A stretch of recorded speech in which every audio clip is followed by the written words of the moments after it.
Really beautiful song. I love it when Reese sends me options to sing because she's usually thinking it's really edgy stuff, and I'm like, no, that'll be fine. And so, so this was really good. And actually, that song was very provocative as we go into Life After God.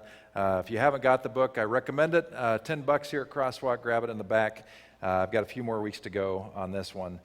Today we're talking about which is mostly the teaching on chapter 3 of his book. My meditation was really on chapter 4, which had to do with the essence and experience of God. That's the Adonai Elohim thing that I was getting at. And today we're talking about largely the aim of God, which is what we're looking at. We're going to talk about Psalm 139, which is what that song was based on.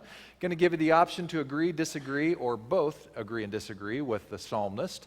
Then we're going to talk about Jeremiah 29:11, because that has to do with answering the question, what is God's plan for my life? That's going to take us to shalom as true north. We're going to talk about the fact that the past isn't, and then ask the question, what do you want for your life? So Psalm 139 is attributed to King David. I don't know if he wrote it or not. We're not exactly sure, but a lot of the Psalms were written by David, but a lot of the Psalms weren't, but they were credited to David, if that makes any sense, which reminds us that the Bible is a human document. God did not write the Bible.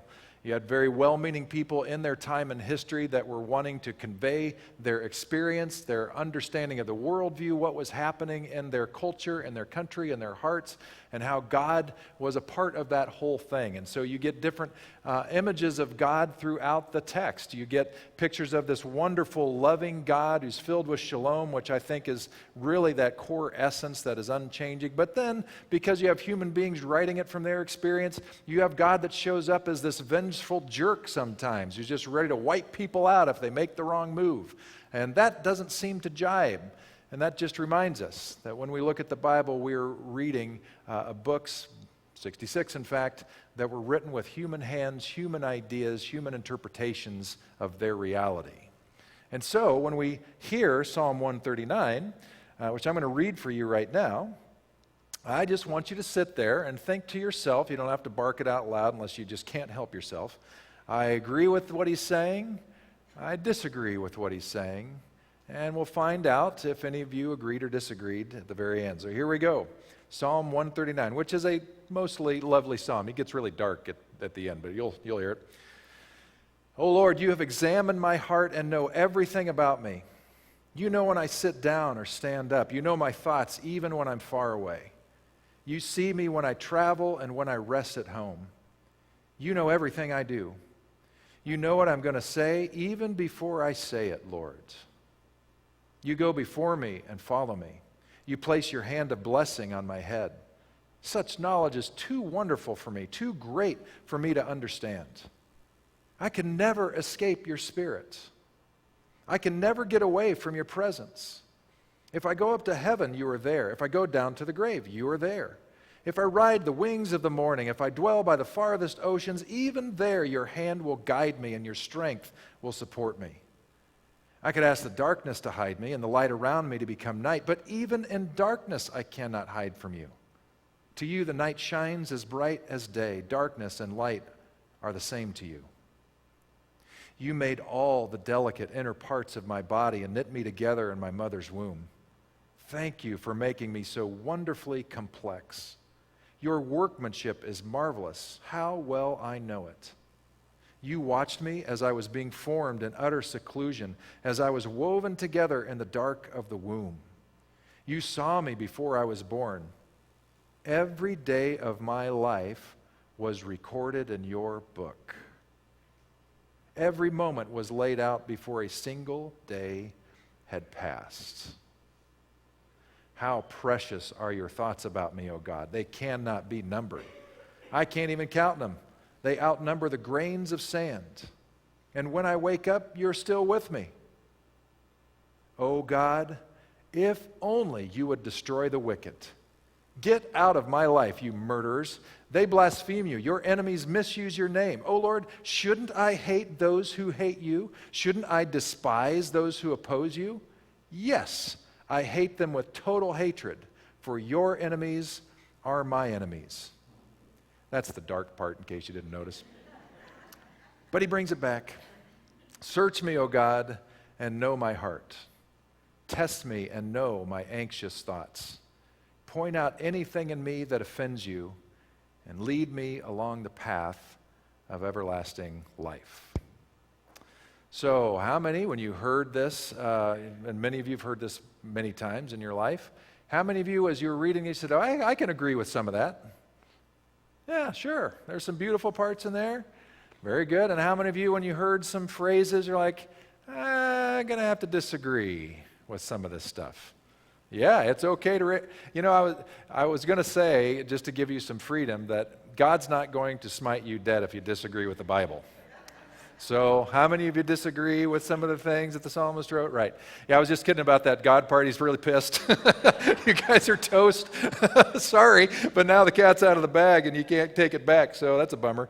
Yeah, they're right. There are some things in here that you absolutely agree with, make total sense, but then there are parts that are deeply troubling, parts that maybe you hear and they jibe with what you've always been told, so you initially agree with them, but there's something that just doesn't sit right.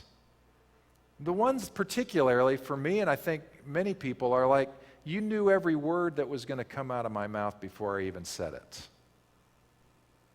Now, on the one hand, if God, this presence, knows absolutely everything that's ever influenced us, has that much knowledge, God is a pretty good gambler.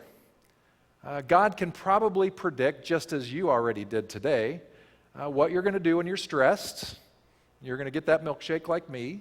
What you're going to eat for breakfast, because you always eat the same stuff. And what's going to make your playlists. If it's Pete Shaw, it's going to include you too, somewhere in there. We all know that, right? So if God were to wonder, how's Pete going to phrase something, this Sunday? God, being even smarter than AI, is going to say, I'm probably going to guess that there are going to be these themes, that he's probably going to say something he shouldn't say on a church service somewhere in there, and somehow he's going to rustle some feathers or something like that, right? That's predictable. So in a sense, we can imagine that if God knows absolutely every influence on our life, that he's going to have a pretty good guess. God is going to have a pretty good guess where we're going, because we're somewhat predictable. But that's different than saying this other line of this poem. And again, he's a poet. He's allowed to say whatever he wants to in his time and space. But to suggest that everything about my life was written before I drew my first breath, that should be deeply unsettling for lots of reasons. Because that assumes then that you really don't have free will at all. You may think you do, but if David, the supposed author, is right, no. You're just following along in a pre-written script, even if you don't know it. And I'm guessing you don't feel great about that. If your life is going great, praise God, right? Thank you, God, for helping me win the lottery. But if there have been some rough patches in your life, some difficulties in your life, you may have some words and some sign language for God, right? Like, why did you let that happen to me? Why, if you knew that was going to happen, why in the world, if you're good, didn't you break in and stop that from happening? And maybe you were the monster. Why didn't you keep me from being a monster in that situation? This raises the tension, doesn't it? Between who are we? How much free will do we have? And then if we have a position of the Bible, if we look at the Bible as the sacrosanct thing that you can't ask questions, that it must be right, even the poetry sections, then we're in a real pickle. Because there's a part of us that's heard, we are independent, we have free will, of course, that's what we understand, and yet verses like this seem to suggest otherwise. Do you understand the tension that we have here? And this is our journey in faith. This is part of the deconstructing, the letting go of some things, letting go of that raft like we talked about last week, and trusting that there's more, pausing in the space between enduring and becoming. To make matters worse, I've had people come to my office, usually at important fork in the road moments in their life, and they bring up this verse from Jeremiah 29. For I know the plans I have for you, says the Lord. They are plans for good and not for disaster, to give you a future and a hope. And a lot of people, when they read this, are kind of terrified. They're very anxious because they don't want to screw up the plan. God has a plan for my life. I want to make sure I do the thing that God wants me to do. And apparently, some people look at the Bible as God's answer book for life, and so you better, follow it just so. Not realizing that's actually impossible because it represents different centuries and things, but nonetheless, there's this fear. I don't want to mess up the plan that God has. The problem is the study Bibles that we have, for the most part, don't tell us what that word plans is, because most study Bibles don't think that we're going to care about the word plans, but that word actually matters because it comes from this Hebrew word machashaba, which means thoughts, ways, and intentions. It doesn't mean fixed script. It doesn't mean this is what you must do. It's more like the Spirit of God saying, I wish beauty for you. May you enjoy an incredible life. This is what I dream of you, like a healthy parent would their children. I don't know what the future is going to hold for you, but I think there are many options here that are going to lead to a whole and lasting life. And I want you to have a whole and lasting life. Let's figure out what you want to do, and I'll be with you along the way. That's sort of the idea behind this. Not one plan, but a grand vision for life. That's the character and nature of God coming to pass. The essence of God is this is a presence, a divine being, a flow, an energy, whatever, that is longing for this to happen, this continuing unfolding, and will be with us no matter if we take the right step or the wrong step. Because if we take the wrong step, according to this idea of God, God's right there again. So if we take a hard right or left turn when we probably should have just kept going generally straight, and we make a mistake, right at that moment, the presence of God, like the song mentioned, the mercies are new every morning. So it's like God shows up. I'm using human terms here. God shows up to say, all right, well, here we are. Now let's talk about a beautiful vision for your life, because that's what I want for your life. Let's not waste time on judging you or making you feel so terrible about your decisions. Let's move forward toward well-being. And that all has to do with this idea of shalom, which if you've hung out at Crosswalk much, this is a word we use all the time. It's a Hebrew word that represents the counterintuitive, countercultural thoughts, ways, and intentions of what we are calling God. Shalom in the Hebrew culture was the very definition of salvation. Sometimes it was in a very national kind of way, like if they had a terror coming against them, a superpower or whatnot, another empire trying to break in, or if there was a war, shalom simply meant peace. We want peace from our neighbors. We want to be able to do our own life. For their nation getting along with each other, it was a peace. It was a deep peace. And to an individual, what they were looking for was this deep wellness, which shows up in this definition offered by Feldmeyer. Shalom means to make something whole. Shalom is an experience of fullness, completeness, contentment. Perhaps the closest word to shalom in the English language is something like well-being, but even that's inadequate because well-being doesn't come close to capturing the radical and counterintuitive nature of shalom. In the Hebraic way of thinking, this fullness, completeness, contentment, well-being called shalom is the result of joining together of opposites or ostensibly opposing forces. Now, Feldmeyer gave you a gift in this book with that last sentence. Because most of us, when we think of shalom, we naturally think of, well, I just want more peace, I want more wholeness, I want more love in my life. And we kind of leave it at that. But what he's suggesting, and there are scripture verses that bear this out, is that shalom is more profound than that, deeper than that. That shalom actually goes the next step and doesn't just say, we're going to keep the peace, we're going to keep everybody in their corners and there's no more fighting. But there are verses in some of the prophetic books talking about lions and lambs laying down together. There's one particular verse in the book of Isaiah that talks about at the time when shalom is in its fullness, sort of this grand image of a time when God would have full sway over absolutely everything and shalom would be the order of the day, that even a little toddler or an infant could crawl along the ground and stick their hand into a rattlesnake's nest and not be harmed. It's this idea of enemies coming together. Things that shouldn't be joined together somehow are getting along. That's the picture of shalom. What does that mean in our lives? Well, you're not going to like this a whole lot. But it means that even some of those wounded places in our lives, those parts of our lives that we deny or reject, or we put into a closet and lock the door and pretend like they're not there anymore, and we tell ourselves, I'm just not going to deal with that, and I'm going to go along with my merry life. And we go on as if that thing really doesn't exist, but it does. And it still informs us. Peacekeeping is what the United States does globally. Peacekeeping. Peacekeeping means let's make wars stop, let's make strife stop. And the United States, more than any other country in the world, has the capacity to keep the peace. Why? Because we have two massive levers that we can use to encourage everybody to get along for a while.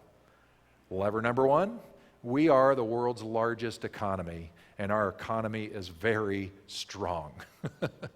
We can impact any other economy in the world because we are that big and our economy is that healthy.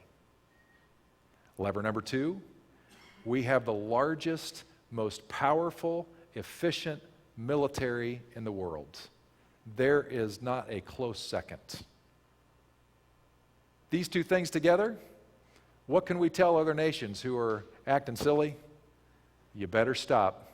Or as Biden said when October 7 happened a year ago, when he's talking to these other regions who might want to, get involved in things and escalate things, what did Biden say? Don't. What was he saying? If you do, you know what we are capable of. Well, this is peacekeeping. This is peacekeeping. This is the strong man who can say to the ones who aren't getting along, you better shut up. This is the parent, the bully, even in a parent, could even be an abusive partner in a relationship that says, unless you want to get beaten more, you're just going to shut up. Or unless you want more of the same, you just better keep quiet. This is the strong position of peace. This is peacekeeping. But it's not peace. That's not what shalom is about. Shalom is about peacemaking. And there's a difference. Peacekeeping is the people in power use their power to make sure things get tapped down and don't get out of hand. Peacemaking says, how are we actually going to move into this conflict, into this wound, into this egregiance, and how are we going to actually bring real healing? A contrast in how this has been handled between two different countries. The United States' greatest sin was our version of slavery. And we've done a terrible job of trying to deal with it. We've tried peacekeeping. Along the way, first we emancipated slaves, and for a little while it was kind of working, but then Jim Crow stuff worked out. Reconstruction in the South stopped. And instead of peacemaking, which was bent toward truly healing the past and integrating different cultures and understanding and moving forward, power came back in. And it just kept an entire race of people subhuman all over again with a new scorecard and new laws. The civil rights movement helped a little bit with that, but we still got a long way. Why? Because we've been okay with peacekeeping when peacemaking is what we really need. So what's peacemaking look like? In apartheid South Africa, you had a man named Nelson Mandela who understood the difference between peacekeeping and peacemaking. And in their efforts to eradicate apartheid, they understood that what was absolutely necessary were the people in power who were white to literally listen to the experience of those they were keeping in a different class. Hear the wounds, truly understand, be moved by their experience, and change accordingly. Now, I'm not going to suggest that everything's perfect in South Africa, but what I do want to point out is the difference between these two things. One recognized the pain and the suffering and owns it and responds to that owning. Where the other, the peacekeeping, just says, what do we got to do to keep peace for the moment? We do this in our own lives because all of us have these issues that are tucked away and locked in a closet, things that we thought we dealt with, but they are still there. William Faulkner has this incredible line, "The past is never dead. It's not even past." The past is never dead. It's not even past.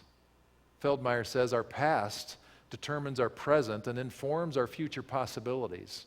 We are products of our past. We are the sum total of our past choices and experiences and the sum total of the world's past choices and experiences. We don't even know the influences that we've had sitting in this room. You who were raised just in the United States primarily, you have been formed by a United States ethos and cultural understanding. There is a lens that you simply adopted. You didn't have to do anything to adopt it. It just was given to you, and that's the way we see the world, which is different than other countries. Your race matters, your socioeconomic level matters, your language matters, your zip code matters, your street matters, down to right here in Napa. The neighborhood you grew up in, the neighborhood you now live in, informs your worldview. These are things that are a part of you. All of these things are now in the past, and they are still shaping you. Will we be peacekeepers, or will we be peacemakers? Will we keep on denying and ignoring that these things are a part of us, influencing us, or will we open ourselves up to this idea of shalom and wonder if there is a way for peace to really be made with these things that never will go away? So, I have bad news for all the men here today. From my experience, I can confidently say that you men who are here today, every one of you has daddy issues. It's okay to laugh at me. It's okay to flip me off. I see some of you doing that secretly. It's true. Now, women, you have your stuff too, but I know that men, we all have our daddy issues. And some of you, your daddy issues, you said to yourself, Pete, I went to counseling, I dealt with that 20 years ago. I don't have daddy issues. The past isn't past. The past still informs us. Everything that has happened to us still in some way informs us. What we do with the past changes how that past informs us. So if we've done some healing work, if we've sought therapy and dealt with some things, certainly they don't have as much of a destructive impact on us, and yet they are still part of our influential team as we go forward. Shalom is saying, don't ignore me. Learn to metabolize me. Learn from me. Experience what I have to tell you. Grow from me, my wounds in my past, because they're going to stay with you in your memory bank forever, influencing you one way or another. The more you work to move forward with those things, the more health you will experience, the more wholeness you'll experience. But as long as you deny, as long as you don't work on those things and pretend that those influences don't work, guess what? They will work you. They will work you over in different ways. And they may show up in surprising ways. You may have kept the peace for a long time, kept that daddy issue parked in the closet for a long time, and then something will happen in your life, and it'll probably come out of left field. At least this is the way it is for me. And all of a sudden, you behave in a way that is not who you want to be. It is not the shalom you're trying to live into. In fact, when you recognize your reaction in the moment, you might say to yourself, oh, shoot, that kind of reminds me of my dad. I wish I wouldn't have done that. And that's just a subtle reminder that it's still with you. There's still work to be done. And I don't mean this to be a depressing thing. I mean this to be actually a very positive thing. Because when we realize that peacemaking means that we really embrace the fullness of our lives, pain and all, and allow the presence of God and the healing of God to do its work in that, then we move forward peacemaking. In some senses, peace made. even as we continue more peace. Feldmeyer says, and I agree with him, there are three influences as we go forward that determine our future. We have the past, been talking a lot about that. You have what he calls shalom, well I'm calling shalom's beckoning. It's this woo, it's this nudge. It's what we call the Spirit of God that is nudging us toward love, toward well-being, all that. And then we have our decisions. So where you are today, how is this at play? With things that are going on in your life, decisions that you need to make, things that are before you. You probably have dozens of decisions that are before you, but I would guess if you're still for a moment, there might be one or two that float up a little bit higher than the others, that are more pronounced. And could it be that that's because this is a little bit more important of a decision right now in your life? And so, using this rubric, how is the past influencing your decision-making process? And are you open to this idea of this countercultural, counterintuitive shalom of God, which is calling you to something more beautiful, something deeper, not a judgy, here's the rule book, you need to do this, but a way of being, a vision of being. How does that influence what you do next? A final quote, and then we'll have a moment to be still for a second. Feldmeyer says, shalom is refusing to get mired too deeply in the past and refusing to live too far into the future. Shalom, wholeness, well-being happens when we join our imperfect, less than ideal past with the more hopeful and real possibilities of the future and choose to live most fully in the real and present moment, deciding today who we will be, how we will live, whether we will pursue the aim or intention God has set before us. Because I agree with Jeremiah, what we are calling God does have plans, a vision, a hope, a dream of what life for everything and everyone might be. And it goes toward flourishing. It goes toward blessing. It goes toward thriving. How might this be true for you? So I just want to take a moment, be still together. If you want to close your eyes and pray for a minute, you can. If you want to read this quote 3 times and wonder how this impacts your life, do that. But I just want to give you space to reflect on what has transacted here today. Because I'm confident that this presence of God is with us and is nudging and wooing every one of us forward. So take a moment, and then we'll end with a rendition of the Lord's Prayer.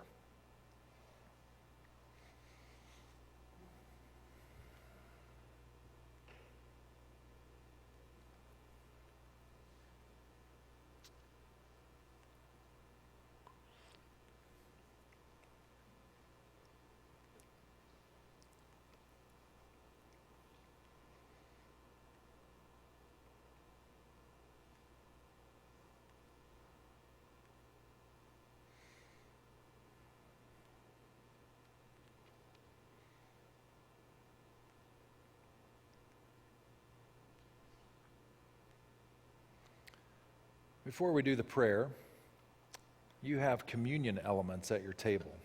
And I invite you to take this cracker chip thing, which I am confident is gluten-free if you're paying attention to that. Oftentimes when we think about bread and cup, it takes us to the very last day of Jesus' life. He instituted this idea the night before he was arrested. And while this is often taken to a place of substitutionary atonement, we're not going there today.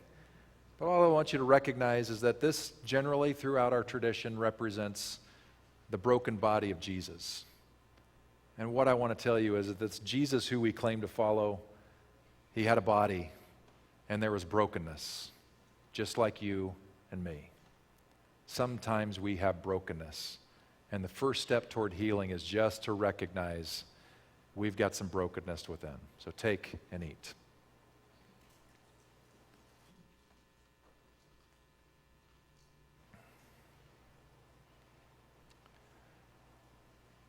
Jesus' blood was shed the day that he died on a cross. Grape juice is called, wine is called the blood of the grape. And so this becomes a reference to blood, blood that courses through our veins, blood that gives us life. We can't live without it. It carries life wherever it goes. And I like to envision that in this understanding of a brokenness, that we're not alone, that we have another thing, an aid that is with us, supporting us toward life. That is the very presence and love of God. You're not alone in your brokenness. You have God who is with you, because the steadfast love of the Lord never ceases. God's mercies are new every morning. In remembrance of that great news, take and drink.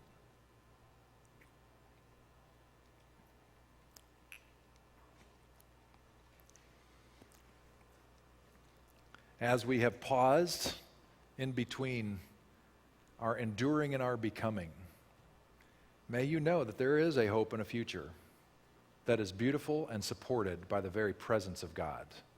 This vision, this interpretation of Jesus' prayer that he taught his disciples, points in that direction. May this be your prayer today. Let's say it together. Ground of all being, mother of life, father of the universe, your name is sacred beyond speaking. May we know your presence.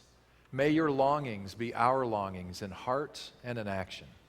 May there be food for the human family today and for the whole earth community. Forgive us the falseness of what we have done, as we forgive those who are untrue to us. Do not forsake us in our time of conflict, but lead us into new beginnings. For the light of life, the vitality of life, and the glory of life are yours now and forever. Thanks for coming. Thanks for enduring the heat, and we will see you next week. Have a great week. Thanks.